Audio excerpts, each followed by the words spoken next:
మీరు చూస్తున్నారు 70mm poster.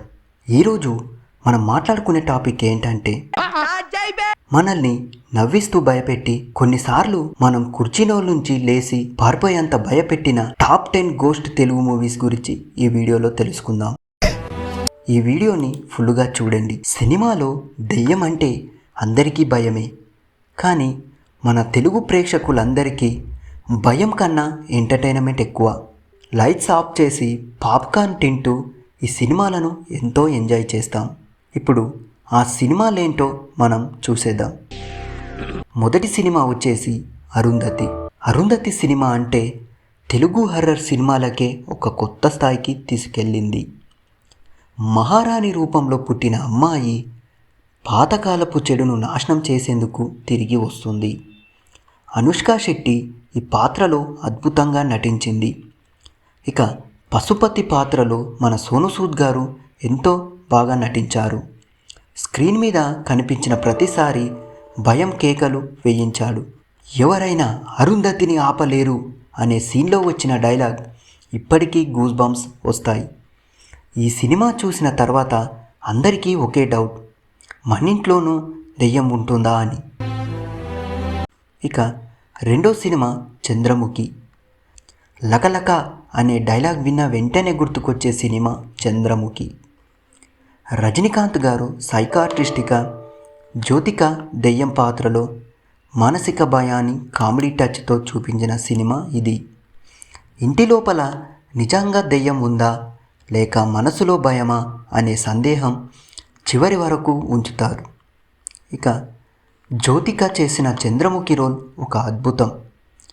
ఈ సినిమా చూసిన తర్వాత ఏదైనా సౌండ్ వచ్చినా అమ్మో చంద్రముఖి వచ్చిందేమో అని భయపెట్టేలా ఈ సినిమా తీశారు. మూడో చిత్రం వచ్చేసి కాంచన. రాఘవ లారెన్స్కి దెయ్యం అంటే భయం, కానీ దెయ్యం ఆయన్ని పట్టుకుంటుంది. మరి ఆ తర్వాత జరగబోయేది భయంకరమైన కామెడీ షో. శరత్ కుమార్ చేసిన కాంచన పాత్రలో భావోద్వేగం అందరినీ కదిలించింది.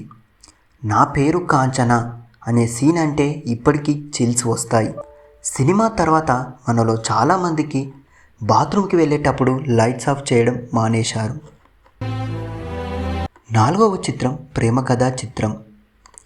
సూసైడ్ చేయాలనుకున్న ఫ్రెండ్స్ గ్యాంగ్ ఓ హంటెడ్ హౌస్లో రాత్రి గడపాలని నిర్ణయించుకుంటారు. అక్కడి నుంచి మొదలవుతుంది కామెడీ, థ్రిల్, టెన్షన్. ఇక సుధీర్ బాబు, నందిత నటనతో సినిమా సూపర్ ఎంటర్టైనింగ్. ఈ చిత్రంలో ప్రేమలోని చిత్రం అనే ట్యాగ్ లైన్తో 100% జస్టిస్ ఇచ్చారు. దెయ్యం కన్నా ఫ్రెండ్స్ రియాక్షన్ ఎక్కువగా నవ్విస్తాయి. ఇక ఐదవ చిత్రం వచ్చేసి రాజుగారి గది. రియాలిటీ షోలో పార్టిసిపేట్ చేయడానికి వెళ్ళిన వాళ్ళు నిజంగా దెయ్యం ఉన్న హౌస్లో పడిపోతే ఎలా ఉంటుందో ఈ సినిమా కథ. ఓంకార్ తీసిన ఈ హర్రర్ సినిమా కామెడీకి కొత్త ట్రీట్ ఇచ్చింది. అశ్విన్ బాబు నటన, లాస్ట్ ట్విట్స్ ఆడియన్స్ను షాక్కు చేశాయి. దెయ్యం ఉన్న రియాలిటీ షో ఐడియా చూసి బిగ్ బాస్ కూడా భయపడ్డాడు. ఆరవ చిత్రం వచ్చేసి బాగ్మతి. అనుష్క శెట్టి మళ్ళీ హర్రర్ వార్లోకి ఎంట్రీ ఇచ్చింది, కానీ ఈసారి పొలిటికల్ థ్రిల్లర్ టచ్తో. బాగ్మతి బంగ్లాలో దెయ్యం ఉందా లేక అది ఒక పెద్ద ప్లానా?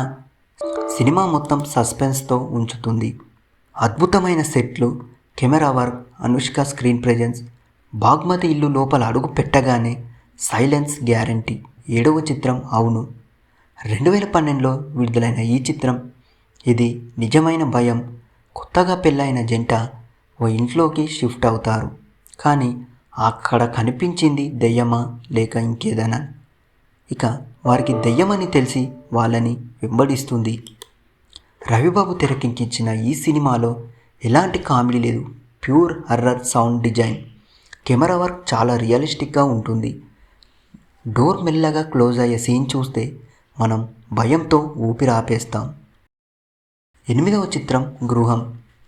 సిద్ధార్థ్, ఆండ్రియా, జెర్మియా దంపతుల జీవితంలోకి ఒక కొత్త ఇల్లు వస్తుంది, కానీ ఆ ఇల్లులోకి దాగి ఉన్న రహస్యాలు వాళ్ళ జీవితాలను మార్చేస్తాయి. పారానార్మల్ రీసెర్చ్ ఆధారంగా తీసిన సినిమా ఇది. స్లోగా మొదలై చివర్లో మాత్రం పీక్ హారర్కు తీసుకెళ్తుంది. ఈ సినిమా చూసిన తర్వాత పక్కింటి తలుపు కాస్త కరిచిన గుండె ఆగిపోతుంది. 9వ చిత్రం గీతాంజలి. అంజలి ఈ సినిమాలో దెయ్యం పాత్రలో ఉంది, కానీ ఇది భయపెట్టే దెయ్యం కాదు, నవ్వించే దెయ్యం. శ్రీనివాస్ రెడ్డి బ్రహ్మానందం టీం కామెడీతో కలిసి హర్రర్ని మిక్స్ చేసి ఈ సినిమా చేశారు. ఇక ఈ సినిమాలో చివర్లో ట్విస్ట్ కూడా అదిరిపోతుంది. దెయ్యం కూడా ఫ్రెండ్స్ అవ్వచ్చని చూపించిన సినిమా ఇది. ఇక 10వ చిత్రం మసూదా. ఇటీవల కాలంలో వచ్చిన బెస్ట్ హర్రర్ సినిమా ఏదైనా ఉందంటే అది మసూదానే. ఓ తల్లి తన కూతుర్ని దెయ్యం చేతుల నుండి రక్షించుకున్న కథే మసూదా. సంగీత్ తిరువీర్ నటనతో ఈ సినిమా చాలా రియలిస్టిక్గా ఉంటుంది. ఎక్కడ కామెడీ లేదు, pure horror and pure emotion. కొన్ని సీన్లు రాత్రి చూడగానే స్లిప్ పోతుంది. ఇవి మా టాప్ 10 గోస్ట్ తెలుగు మూవీస్. ఈ లిస్ట్లో మీకు బాగా నచ్చిన సినిమా ఏదైనా ఉంటే మా కామెంట్లో చెప్పండి. ఇక ఇలాంటివన్నీ సినిమాటిక్ స్టోరీలు, రివ్యూలు, అప్డేట్స్ కావాలంటే 70mm పోస్టర్ ఛానల్ను సబ్స్క్రైబ్ చేయడం మర్చిపోదు.